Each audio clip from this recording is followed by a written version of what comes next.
Howdy guys, my name's Elio and welcome back to the channel. Hopefully you guys are enjoying the character reviews. But in today's video we have Isane, who is a white tiger. Do keep that in mind, she is a white tiger, as the next character review. So let's go ahead and get right into it.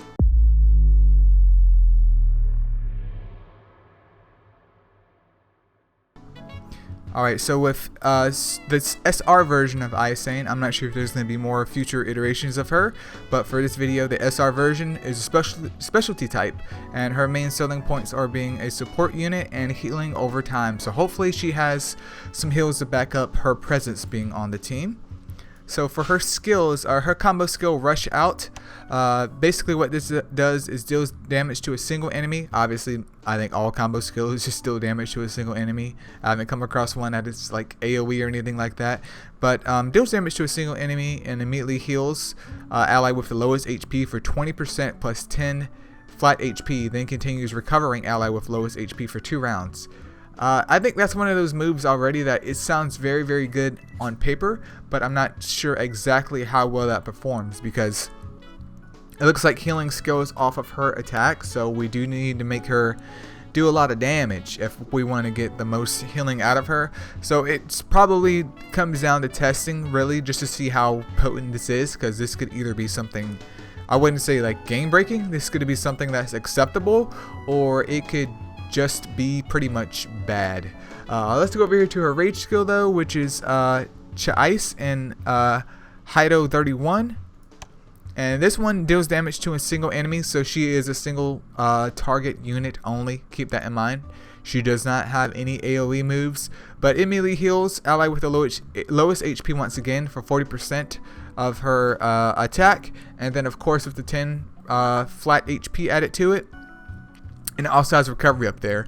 So basically both of her skills are all about healing, but this one does have a high boost in skill damage, so you can get a lot more potency out of the damage up there. And let's see how much this increases.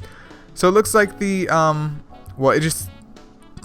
the skill itself just says 10, but it obviously goes up the more you level the skill up. So there is that added flat rate to it, which isn't going to be amazing because it's really about percentages here versus flats, unless those flats really increase. Let's take a look at her passive, Lieutenant of Squad 4. When she is alive, she increases the defense of front row allies and attack of back row allies. And her rage skill heals a target for 10% of HP for 2 rounds. That's actually pretty cool.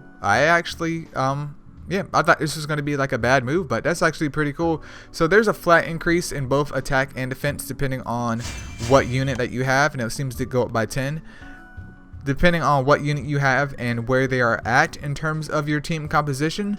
And I mean, it's flat. I can't see this being a big deal, but it could help, especially if it's, you know, if you're in a 1% squad and you just needed that little bit of percentage just to get by on a stage. This could be the changing factor for that.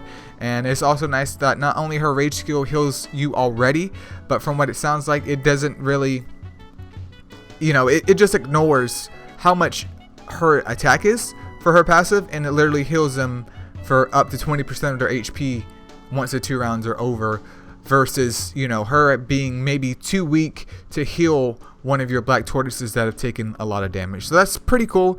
I mean, she's single target and there's nothing we can really do about that. But let's go over here to her War Souls next.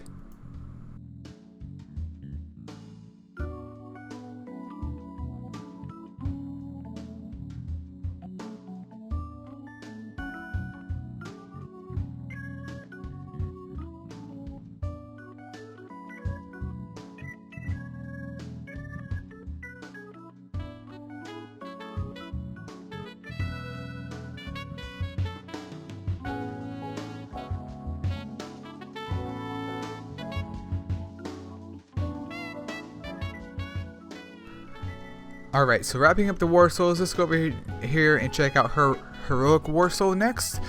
This increases defense by 5% for all characters in the Sarate challenge, and of course doubles her HP in a PvP environment. Overall, very, very weak sauce Heroic War Soul. That is just bad news because, I mean, the Sarate challenge isn't like super duper hard anyways. You should be able to clear that out no problem, unless you literally just began the game, but probably after a week or two you should be, you know, doing some work in the Zerate challenge if you're following things correctly. So overall, a tad bit underwhelming. Let's go over here to her talent though. In the Zerate challenge, the attack of all characters is increased by 1.4%. Once again, not an amazing talent at all. This probably caps out around 2 or 3%, which is a bit whack. But yeah, overall, I mean, it's just underwhelming for her heroic war soul and her talent. But to pretty much wrap this up, I don't think that she's a bad unit per se, because it's nice that her heals are on both of her combo skills and her rage skill, and her passive seems acceptable. Obviously this isn't like oh, I have to go ahead and build this unit right now. The best part about her though is that she is easily accessible. Everyone gets her, everyone gets all kinds of shards to her, so she can end up being maybe one of your first 7 stars in the game, and she's just an easy 5 or 6 star right off the bat. So once again, I would recommend her if you really want to use her, or if you have nothing else better to use. Just get her up there, even 68 with all orange gear and enhancements, of course. And of course, level her up her skills, and maybe give her a war soul or 2, and just throw her in for extreme challenge until you come across something better. Because I mean, it's not like you are losing out and investing in her as a character, because your power level does go up. So I mean, it's really up to you. This is something that just unfortunately requires testing, because I'm not sure how potent those heals will be. But if they're acceptable, then I definitely wouldn't regret building this character. But that's pretty much it for this review, you guys. I definitely hope you guys are enjoying it once again, and I'll see you guys in the next one. Peace out.